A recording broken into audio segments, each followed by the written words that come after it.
Hello, ladies and gentlemen. Greg Michalowski from ForexLive.com. Today's date is Friday, September 20th. TGIF to everyone out there. And in this video, I'm going to take a look at three of the major currency pairs: the euro versus US dollar, the dollar versus yen, and sterling versus US dollar to kickstart your trading day. So let's get started.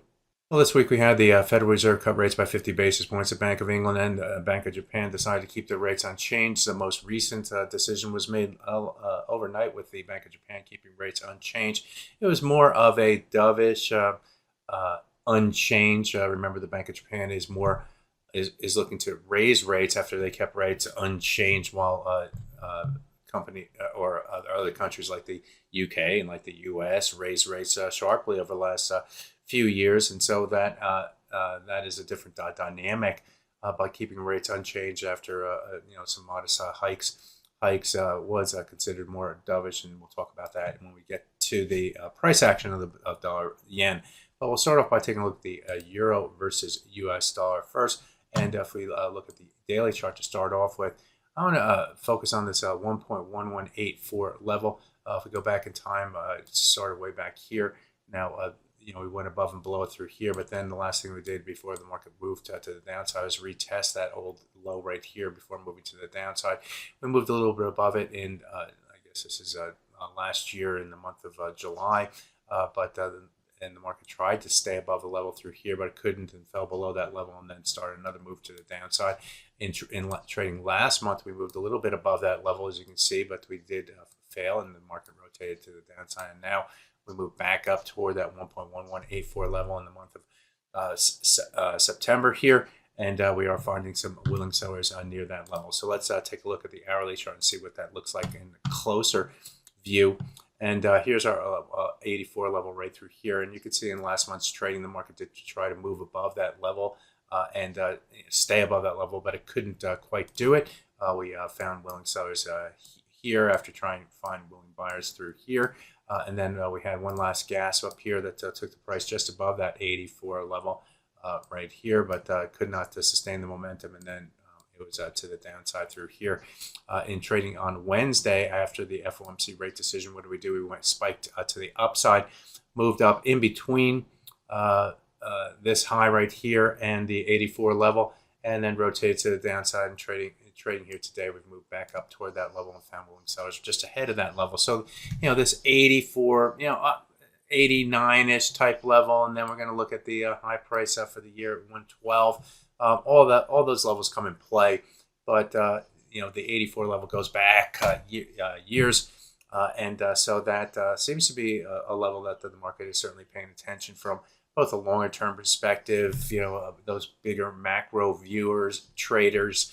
And here the shorter end, you can also see the sellers leaning against that area as well. So keep that in mind. That 84 level, 89 level, obviously maybe a closer resistance ahead of the 112 level up here.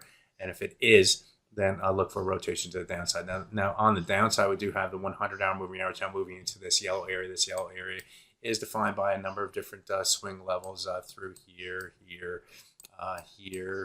It's above and below the line, but you can see how the price action did react to this area in the past. Now we did spike above here. This is the unemployment day that we saw earlier this month, and we did see a little bit of movement above here, but then reestablished resistance through here on Wednesday's trade before the FOMC volatility here and yesterday's volatility.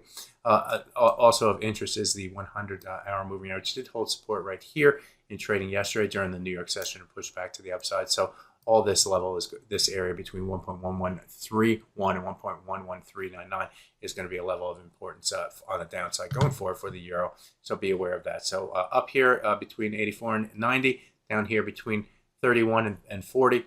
Those are the levels of support and resistance for the euro versus US dollar, at least in the short term. Let's take a look at the dollar versus yen. We're seeing a rotation back to the upside here off the daily chart and move back toward the 50% midpoint of the move up from this low price going back to January 2023 to the high price that we saw in the month of July of 2024. So 144.58, just keep that level in mind on the top side in your trading today and going forward. Here's that 58 level right through here, so be aware of that level. Now, taking a look at the hourly chart, we did have the Bank of Japan interest rate decision, and initially the price before the decision moved to the downside. What was neat here technically is that the 200-hour moving average and the 100-hour moving average did hold support, as did this swing area down through here. So there's a lot of cluster of support down here. But, they also got that rate decision that helped push the price back to the upside when they started to digest the details of it being a little bit more, a dovish type of unchanged rate decision. And that is to push the price up toward that, 58 level, which is at 50% off of the daily chart. Also near the 61.8% retracement of this move down from the September high to the September low. We also moved above the 50% retracement of that same move and above the swing area through here, where we have a number of different swing lows and swing highs. So I guess in the short term, I would probably watch the dueling 50% levels. The 50% off the hourly chart at 143.38. If we can hold above that level and the low of this swing area, that would be positive for the dollar versus yen. On the top side, watch the 50% midpoint off of the daily chart, which we saw came in at 144.58. So in between those levels, buy or sell is your decision. You can buy against this level down here and hope that it gets above the 61.8% or sell against the 61.8%, as some people did after it failed above that level in trading here today. Finally, let's take a look at the sterling versus US dollar. We're seeing out the daily chart. We're seeing that move to the upside here as the Bank of England kept rates unchanged this week. The move to the upside yesterday and again today, which was a higher high. These are highs going back to this period right here, which is March of 2022. So it's a long time ago. But back here, we did have this swing area developed between the 132.77 and 133.58 level. And we're still within that area right through here, but pushing up toward that upper extreme with the 133.58. Be aware of that level on the top side on the daily chart. On the downside, what I like about the moves lower over the last few days is that they are holding the old high right here on the support and pushed off that level of 131.42. So that level, just mark that away down the road. If the price were to move back down toward that 131.42 level, that's going to be a key barometer for traders in the short term as well. Let's take a look at the hourly chart. This is in trading yesterday, we moved below the 100-hour moving average here, but then rotated back to the upside and came back to this swing area right through here, found support in trading yesterday, pushed back to the upside, and we're seeing the rotation further to the upside. Here's that 58 level up here. We got within, 21 pips of that level before the market rotated back to the downside. This is the old high going back at 132.65. This high price going back to the month of August. That we'll watch as a close support on the downside. So watch the 58 on the top side, watch the 65 level on the downside. But obviously, we're seeing higher highs over the last few weeks of trading in the sterling versus US dollar. So the buyers are certainly taking back more control. So there you have it. A look at the three of the major currency pairs to kickstart your day as we head into the weekend and look forward to next week. All these levels are important for your trading in that period. So be aware, be prepared. My name is Greg Michalowski. Good fortune with your trading. Bye-bye now.